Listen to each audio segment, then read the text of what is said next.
I'm Dr. Lissa Schneider, and I am a professor in the English department. I'm here to talk to you today about the International Traveling Classroom, also known as the ITC. Briefly, the program is a semester-long academic program in which we change locations every 10 days or so, sometimes maybe 2 weeks, sometimes a week. And we will fly into one city together as a group, me as the leader with a group of students, and then there are fly-in faculty who will come and join us periodically throughout the term. And we will travel from city to city and from location to location. So we might, in a typical semester, we might, for example, start in France, in Paris. We might go to Stockholm. After France, we might go to London or to Edinburgh after that. We often go to large, major urban areas, but just when you think you've been to 3 cities in a row and you'd like something different, we'll travel to a rural location in Germany and outside of the Black Forest and spend 10 days there. And so the diversity of experience is extraordinary on this program. The academics are also outstanding. It is what we would call a lab classroom experience. So all of your coursework is geared towards the cities that we visit and the locations, both urban and rural. So, for example, you will take a full academic semester of classes, all of which are UWRF classes, and typically we will gear your semester course load and the classes that we offer with the International Traveling Classroom. And every semester, every year, the classes we offer will change, but typically they will fill many of your general education credits. So your global perspectives, American cultural diversity, ethical citizenship, your humanities and fine arts, your social sciences, sometimes your scientific experience as well. And we will fill as many of your general education credits as possible. The coursework that you have in this lab classroom environment will be designed specially to complement the sites that we visit in Europe. A typical day, we would typically stay in a youth hostel, for example, or sometimes in a small hotel, or sometimes at a university, or sometimes, at a castle, depending. And your typical day, we'll get up, we'll have breakfast, covered by the program on site. And then sometimes we'll have some face-to-face class in a ordinary, regular sit-down classroom setting that is available right there on the first floor of the castle or in the, upper floor of the youth hostel. And we'll have some face-to-face class time, several days a week, at least 3 days a week, typically, and maybe more, depending.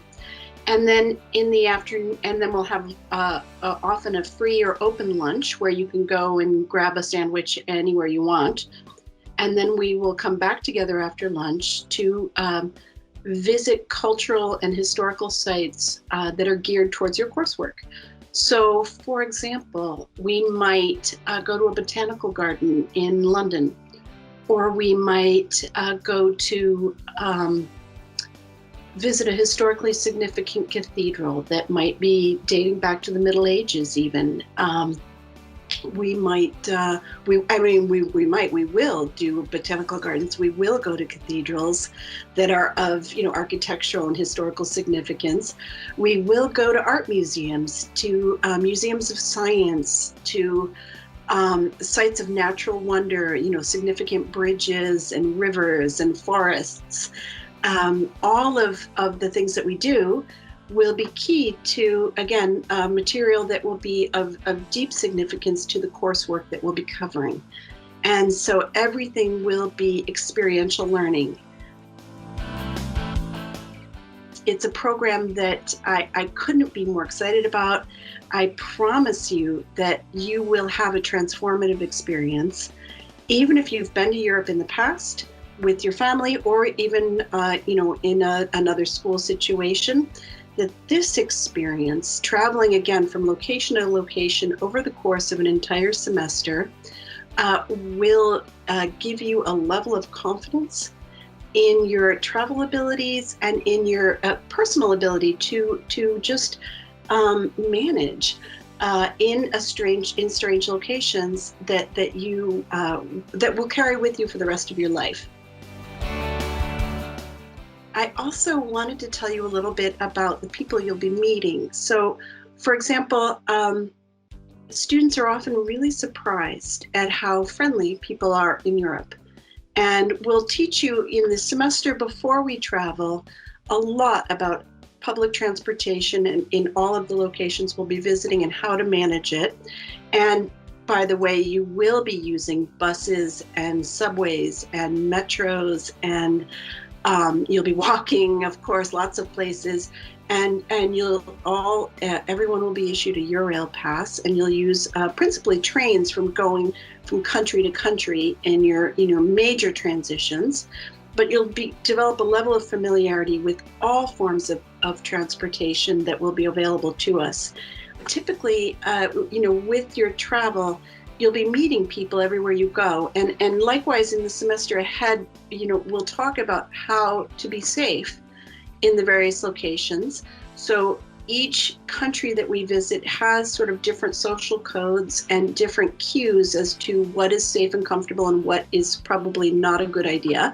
And we'll cover all of that so that you will be confident. And of course, I'll be with you for the trips to, refer back to and to rehearse and review these kinds of issues.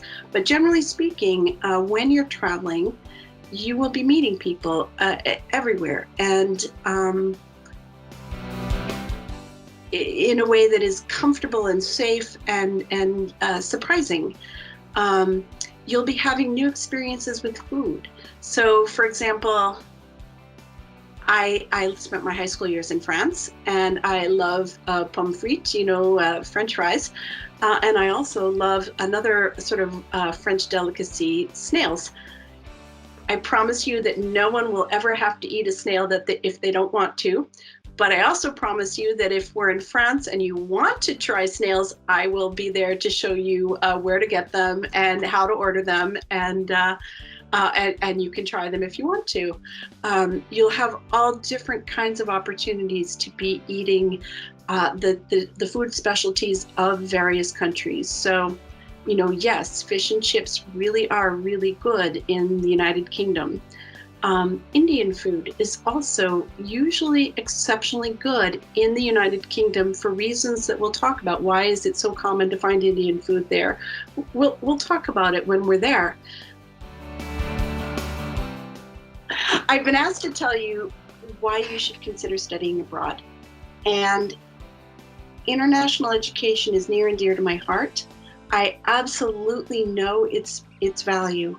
You will develop confidence. You will develop a global perspective, an understanding of different cultures, different people, that there are different ways of living, of thinking about things that we take for granted as being one way here in this country. And what I mean by that is even, we have a certain form of electricity in this country, and in Europe, there's a different form of electricity. It's a different voltage. You'll need to have, transformers to prepare your laptop or your cell phone for charging in that different location. But there are simple and small changes like the voltage, and then there are major changes culturally from country to country. And developing that experience with the good people of our world and the different cultures and different attitudes, different histories and different ways of eating and living and traveling, all will change your life. The educational experience of learning about, say, a particular historical site. For example, Roman ruins that are throughout Europe that go back to antiquity, even before the Middle Ages. And why were the Romans there? And to it's one thing to read about it. It's one thing to see pictures of it. And it's another thing altogether to walk into, for example, an amphitheater in the middle of a small town in Italy, and to realize that, now that amphitheater is full of sidewalk cafes, and we can go there and have lunch. And over 1,000 years ago, more, there were, Romans in that built that amphitheater, and entirely different things happening in that very physical spot where we are having an amazing lunch of ravioli. The experiences of being there firsthand, that lab classroom experience, that experiential learning, it is unparalleled. And I encourage you to join us. I know you will have the semester of your life.